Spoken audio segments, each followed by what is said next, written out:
দাদা ভাইরা, আপনারা স্ক্রিনে যে গাছটি দেখতে পাচ্ছেন, এই গাছটির নাম হচ্ছে পরগাছা গাছ। এই গাছটি সাধারণত অন্যান্য গাছের উপরে জন্মে থাকে। এই গাছটির বহুবিধ ঔষধি গুণাগুণ রয়েছে। এই গাছটি বেশিরভাগ ক্ষেত্রে বশীকরণ কাজে ব্যবহার করা হয়।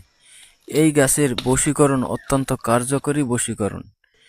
এটা 100%-এর মধ্যে প্রায় 95%ই কার্যকারিতা ভূমিকা রাখে। আমি এই গাছ সম্পর্কে আগে একটি ভিডিও দিয়েছিলাম। ওই ভিডিও দেখে অনেকেই কাজ করেছেন এবং তারা সফলও হয়েছেন। আমাকে অনেকেই মেসেজ করেছেন যে তারা এই ভিডিও দেখে নিয়ম মতো কাজ করে তারা সফল হয়েছে, তারা ভালোবাসার মানুষের মন জয় করতে পেরেছে, তারা বশীকরণে সফল হয়েছে। আবার কিছু সংখ্যক লোক মেসেজ করেছে যে তারা সফল হতে পারেনি, তারা এই নিয়ম মতো কাজ করার পরও তার ভালোবাসার মানুষের মন জয় করতে পারেনি। তাদের জন্য আজকে আমি যে নিয়মটি বলে দিব, এটা অত্যন্ত কার্যকরী, এতে কাজ হবেই হবে। দর্শক, আপনারা প্রথমে এই পরগাছা গাছটিকে শনিবার কিংবা মঙ্গলবার শ্বাস বন্ধ করে গাছ থেকে ছাড়িয়ে নেবেন। অর্থাৎ যেই গাছের উপর এই গাছটি জন্মেছে ওই গাছ থেকে শ্বাস বন্ধ করে এই গাছটিকে ছাড়িয়ে নেবেন।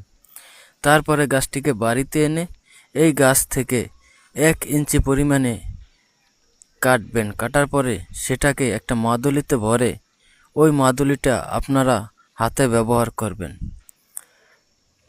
এবং এই মাদলির সাথে আপনারা এই স্ক্রিনে দেওয়া যে তাবিজটি আছে ওই তাবিজটি কাগজে লিখে ওই গাছের টুকরার সাথে ওই মাদলিতে ভরে ব্যবহার করবেন।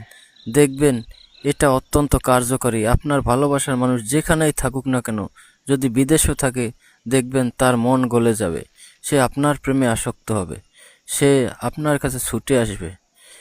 এটা অত্যন্ত কার্যকরী। এই তাবিজটি যে দেখতে পাচ্ছেন, এই তাবিজটির নিচে যে ফাঁকা স্থান আছে, এই ফাঁকা স্থানে আপনি ওই প্রেমিকের নাম এবং তার পিতামাতার নাম লিখবেন। আপনি যদি কোনো ছেলেকে বশ করতে চান তাহলে এই তাবিজের নিচে ওই ছেলের নাম এবং ছেলের মায়ের নাম লিখতে হবে।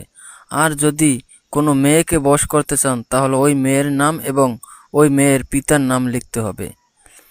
আর অবশ্যই খেয়াল রাখবেন, যখন আপনারা এই গাছটি তুলবেন তখন অবশ্যই মনে মনে আপনার ভালোবাসার মানুষের নামটি 7 বার জপ করতে হবে, অর্থাৎ 7 বার উচ্চারণ করতে হবে।